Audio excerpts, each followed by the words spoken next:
We now move on to drinking beer. But in Gaza, made from produce that comes from Gaza. Anybody who goes there now realizes you can't grow anything there. So what's going on? Yeah. Right, yeah. So, as I said, my name is Dotan Halevy.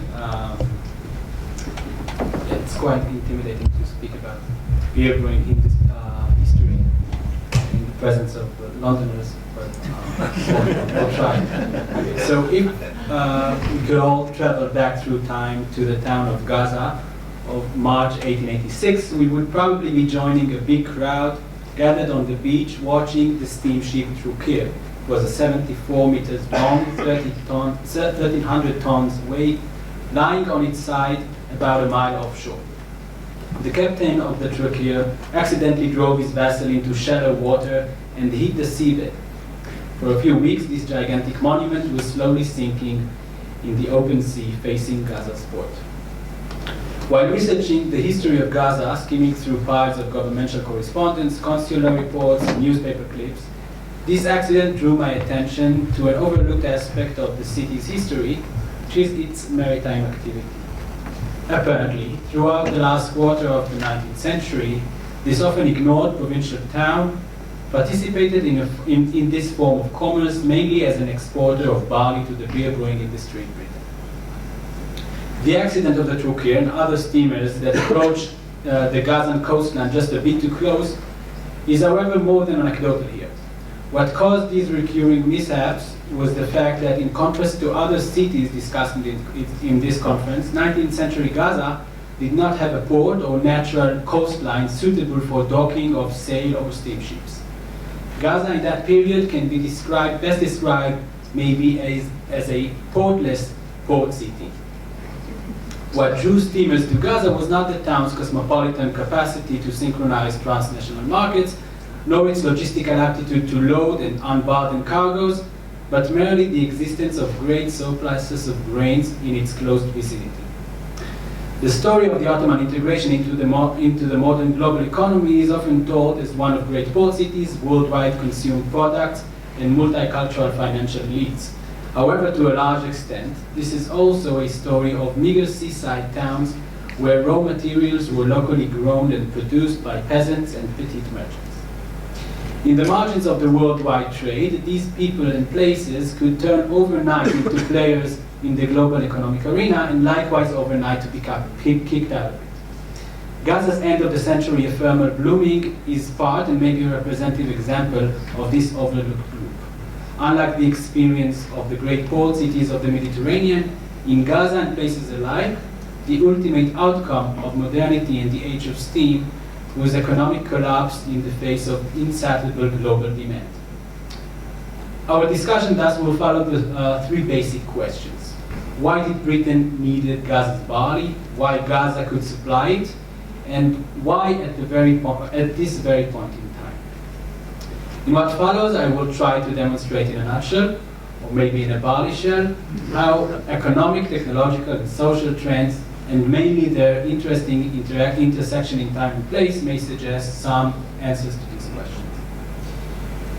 Now, as we move on to reading Gaza's history through the bottom of a beer glass, let us first step into the British public house of the Victorian era, a period when habits of consuming beer, as well as the beer itself, were gradually changing. An approximate starting point for this change can be the Duke of Ellington Beerhouse Act of 1830, an act that facilitated the establishment of retail outlets for beer selling in the British Isles. This enactment rapidly increased the production of beer and consequently the demand for barley, the main raw ingredient in the production process. While consumption of beer was steadily growing, the repeal of duties laid on cereals during the 1840s and the Great Economic Depression of the 1870s made barley in the latter half of the 19th century a commodity of import in Britain. This gradual process suited the exponential growth in the number of breweries established due to growing popularity of the beverage, new technologies of beer production, and increase in the general population. The demand for foreign barley thus grew, and British steamers were sent to find this essential substance in the bread beans of Russia, Anatolia, and the Levant. This demand, however, was not only about additional quantities of barley, but also and sometimes mainly about new qualities. During the 19th century, the sensory experience of consuming beer has radically shifted. The taste, colors, and texture of the traditional beverage multiplied and transformed as new industrial and scientific methods were gradually implemented in the breweries.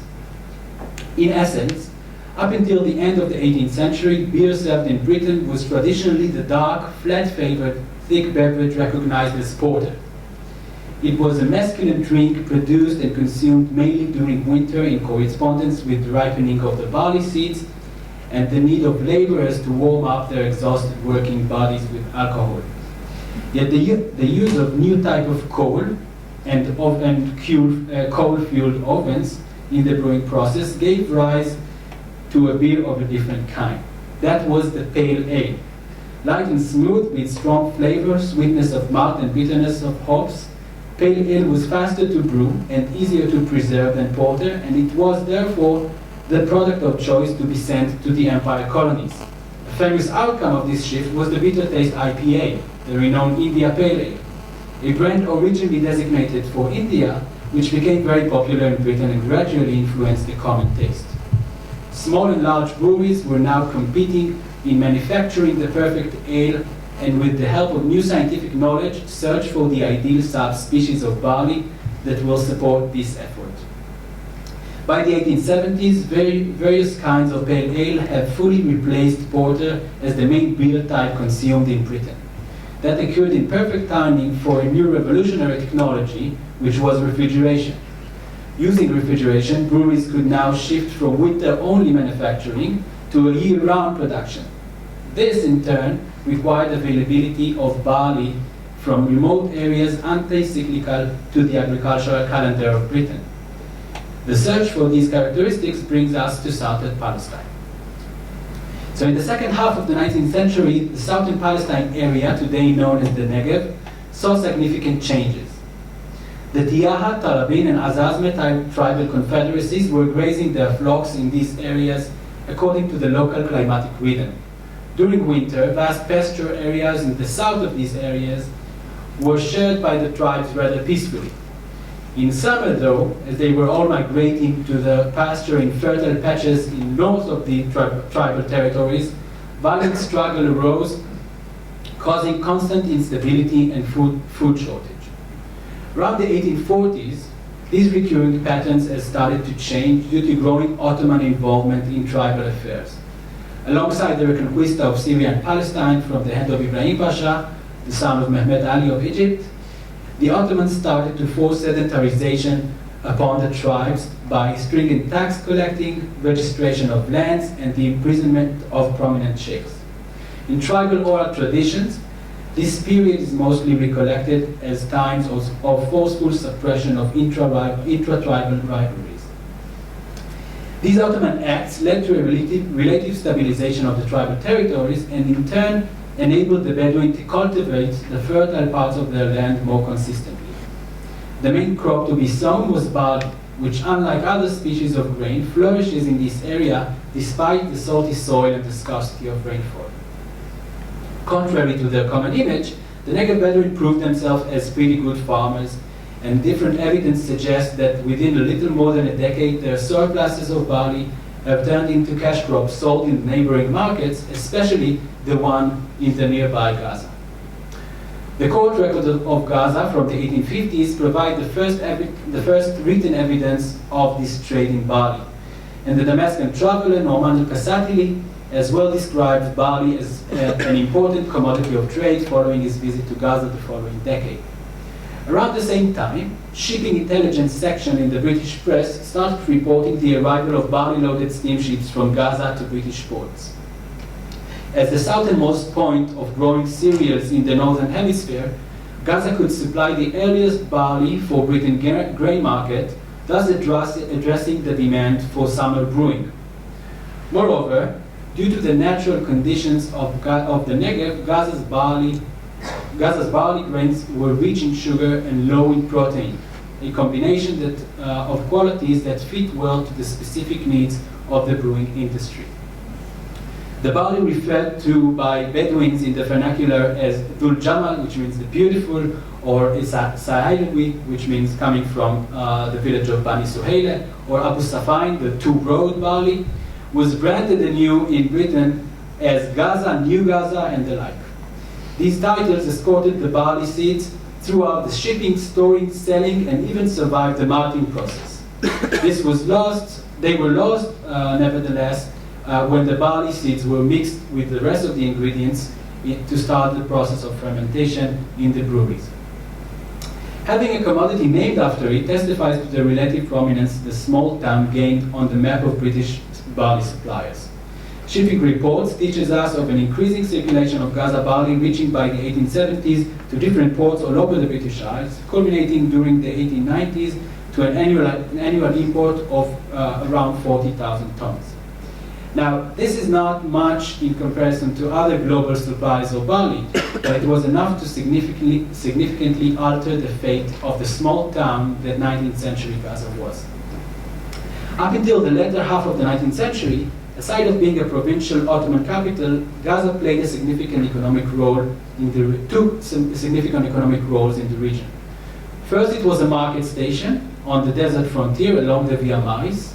Second, it served as a local point for departure for pilgrims and caravan suppliers to the main Hajj routes in Transjordan and Sinai. The tribes surrounding the town, before turning into monoculturist barley growers, took part in this economic system at times as caravan leaders and at times as assaulting merchants and caravans traveling between Gaza, Sinai, and Transjordan. This whole system radically shifted with the introduction of steam power to the region. Fast and useful steamers in the Mediterranean gradually replaced the trade and Hajj caravans, especially after the opening of the Suez Canal. Gaza's inward-looking orientation started turning into maritime occidentation. By the 1880s, ground routes connecting Gaza with Egypt and Sinai was almost entirely deserted, and exports of barley turned to be the town's main source of income. The town came to be invested in the barley trade to the extent that several visitors described the city as asleep for 9 months a year while awaiting the 3 months of wakefulness during the barley season. Thus, in parallel to the integration into the global grain market, Gaza gradually farewelled its long-standing traditional roles. The growing barley trade cultivated the local trading sector in the city, as well as attracted some foreign merchants and agents of shipping and insurance companies. During the 1880s, the new opportunities drew a group of Jewish merchants, mostly of Sephardi origin, to settle in Gaza. They were the first Jews to establish community there since the conquest of Napoleon. Using their ties with peers abroad and building on the foreign nationality some possessed, these newcomers were able to exploit and expand the trade system they found in Gaza. In 1905, these developments brought Britain to appoint a consular agent in town in order to serve the interests of British shipping companies. The following years saw the Anglo-Palestine Bank, as well as other commercial establishments moving to set foot in Gaza and benefit from its barley trade. The Ottoman state came to acknowledge the financial potential of the city around the mid-1890s and started to conceive different development plans. As mentioned earlier, Gaza's geographic conditions were ill-suited for large-scale maritime trade. Barley sacks were initially to be carried on camelback through the 3 kilometers of sand dunes dividing Gaza town and the seashore, and once on the beach, they were then loaded to small rowboats that ran back and forth between the beach and the steamers that were safely anchored far off at sea. Building a deep-water port was inconceivable at the time, but in order to at least ease the process somewhat, the Ottoman authorities started planning a jetty for more efficient loading of the rowboats. This modest improvement was nevertheless envisioned to bring about much more fundamental transformation in the future. By enabling better collecting of taxes or duties, the Ottoman planned to gain revenues that will fund the establishment of modern hospitals, sewage system, and roads in Gaza. Moreover, in order to further development the seashore area, the Ottoman land registry parcelized the land of the sand dunes between the town and the seashore, and planned to auction the plots for private construction. The local government envisioned the emergence of a real port city rising from the sands of southern Palestine in New Gaza, crossed by a modern tramway and connecting the old town to the coast. These plans never materialized. When the jetty was finally constructed in 1906, a series of consecutive droughts hit the region. Within a few years, Gaza was left with small reserves of barley to sell, leading around 1910 to a mass migration of barley-growing Bedouins and trained migrant townsmen northward. The Ottoman statesmen, as well as foreign merchants, had to shelve their programs for development. The unreliable nature of Gaza's supply of barley was as well discussed around that time overseas in official meetings of British brewers. It was concluded to be a drawback not always balanced by the unique qualities of Gaza barley. Despite these events, though, the rapid deterioration of Gaza's barley trade should not be understood as a mere historical chain reaction kindled by a few infertile. Far from being a mere cause for Gaza's ramshackle state on the eve of the First World War, these droughts more importantly exposed what a vulnerable financial basis was established here.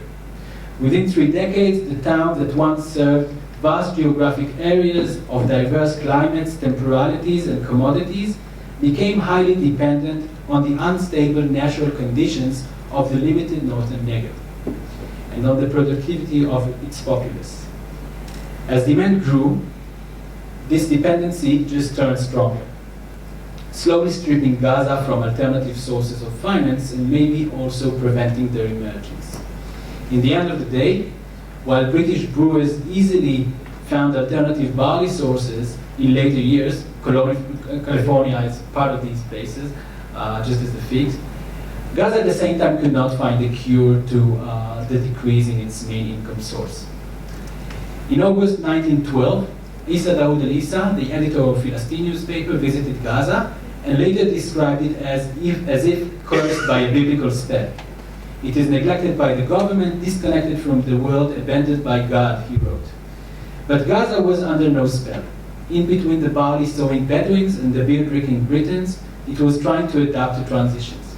These, although driven by modernization and progress in one place, could cause the exact opposite effect in another. Thank you.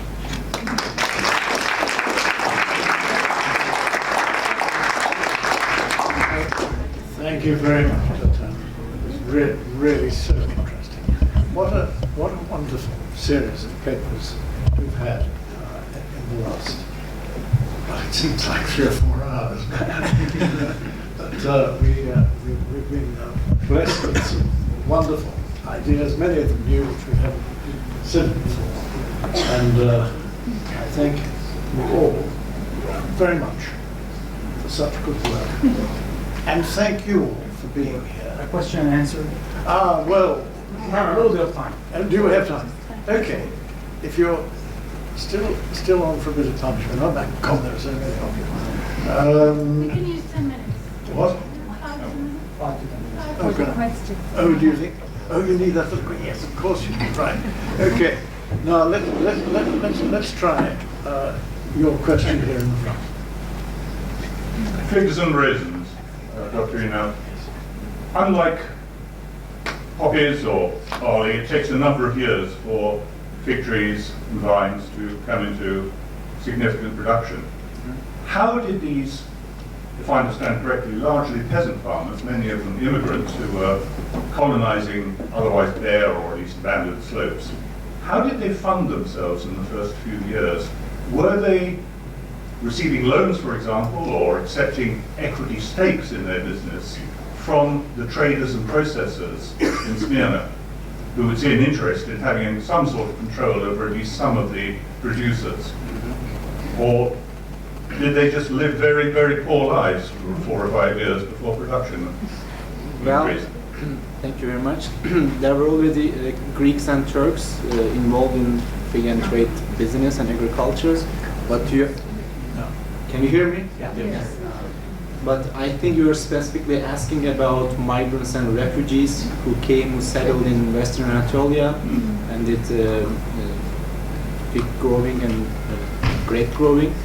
And I don't know if they received any kind of financial support from the government, but they were granted land, free land to do agriculture, especially after the 1858 convention, and they were given like 3 years, 5 years time to work on the land.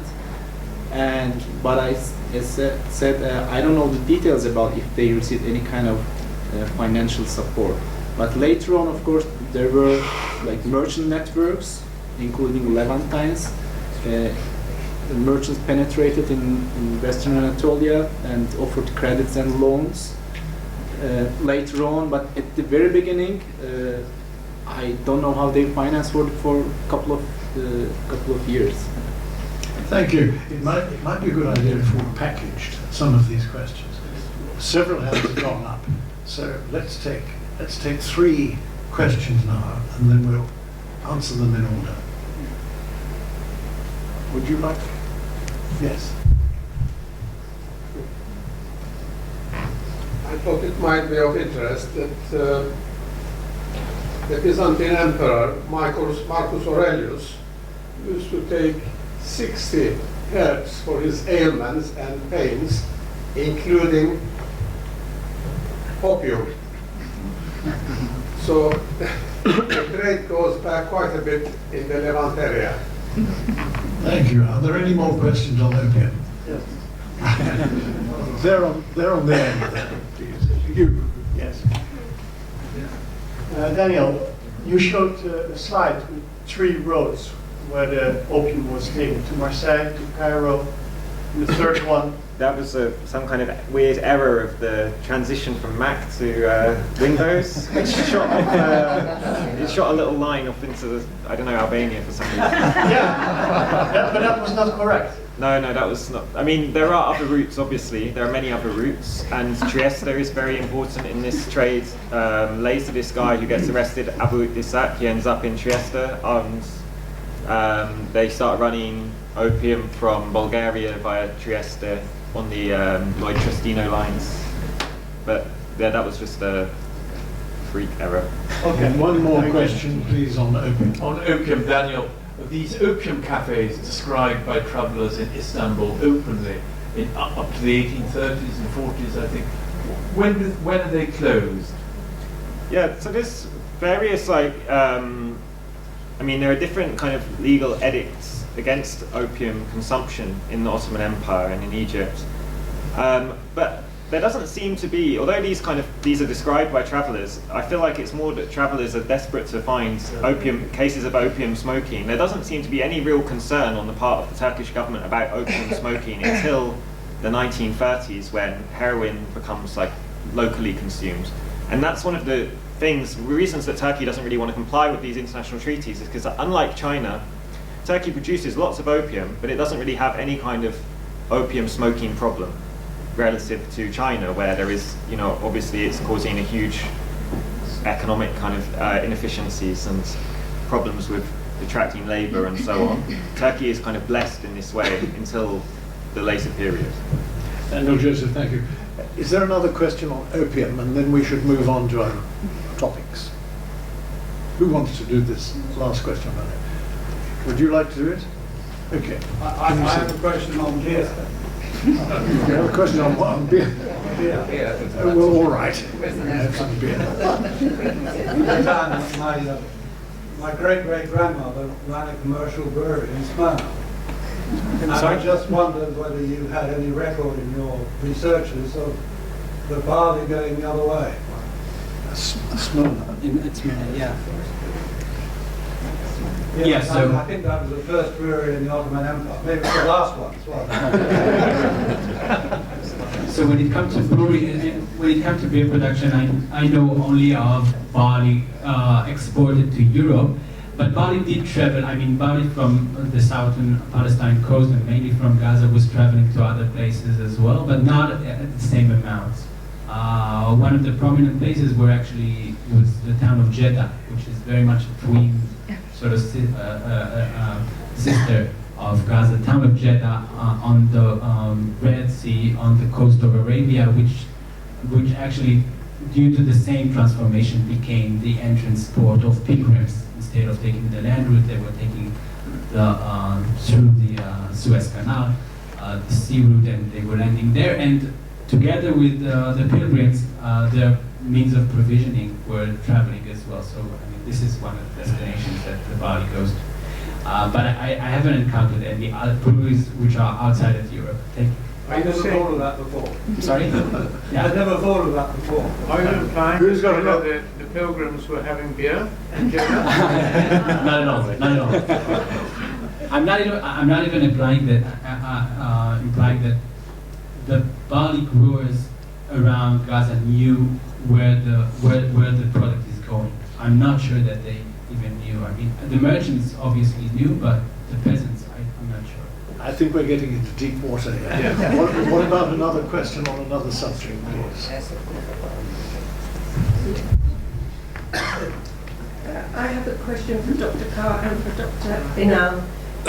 Dr. Carr, the absolutions that were granted by the Pope, were they paid for? Possibly some of them, yeah. Definitely some of them were, and some of the licenses are also paid for. But tracing the payments is incredibly difficult. And I have a theory that perhaps this was slightly underhand, so if payments were made on certain instances, they wouldn't necessarily be recorded. And also in terms of licenses, some are paid for, but some of them are granted specifically so the merchants could derive profit and use that to subsidise other things, like building a hospital or funding a crusade or whatever. So I think for them to have to pay for the licence would sort of counteract the purpose of it in the first place. So I think yes, sometimes they're paying for them, but not often. And same with absolutions, sometimes, but not often. However, it's unclear because they wouldn't always be recorded. Presumably. It wouldn't be recorded. Exactly. Presumably. Yeah. And my question for Dr. Nell, there were two periods where there seemed to be no exports of figs and dried fruit from 1886 to 1890 and 91 to 95, and I wondered why that was. So I didn't get your question. There are two periods In the graph you had. In the There were some- I graph, think in there's your missing graph, figures. there were two periods where there seemed to be no exports of dried fruit. In 1886 to 1890 and 91 to 95, and I just wondered why that was. So probably there were some exports, but the sources I used Reshad Kasaba's book and some other sources, and I couldn't find any figures, any statistics in these sources. But there was a kind of a continuous increase from the 1870s until 1920s. So there were some exports. Thank you. One more question, please, from the back of the room. Come on. Front of the Anybody? All right. Come down to the front then. Very, very quickly. One for Mike, one for Mike. When you're looking at the papal records, by this point, by the time you're covering, the Byzantines had been getting bad press in the West for quite a while. They were thought to be corrupt and backward and unreliable and so on. Did you see anything along those lines? And there is actually a very curious continuation to your story, because now, of course, the Smyrna figs are produced overwhelmingly in California, the ones that are sold in the United States. And they actually had serious problems because they did not realize that when they first brought the figs themselves, they couldn't have any production from them. They were doing it by hand, pollination, but that was not very effective. And they discovered that they needed a very specific kind of wasp that they had to import that was only pollinating that tree. So I wonder if you saw anything in your research that shows any kind of secret wasp conspiracy trying to protect the wasps so that they would be sent over to the New World. Shall I go first? And that's a good question. So yeah, in terms of perceptions of the Byzantines in the papal sources, the interesting thing about this period is that, in a way, actually, there's a reconciliation with Byzantium because the Beyliks are the problem for the Latin states in the Aegean and Greece. So actually, you start to see Byzantines as being part of a joint Christian resistance to the Turks. But they're not. They don't really show up in the trade records in the same way. You have the instance of that Greek convert in the Curia, but Byzantine merchants are not really going to function in the licenses in quite the same way. Now, we could go on for a long time, or we could go and have some lunch. Now, has anybody got any thoughts about this? Lunch? Okay. Well, beer and beer. No, it's not true that he's got a barrel. But I just want to thank you all very much, and thank our panel too for such an interesting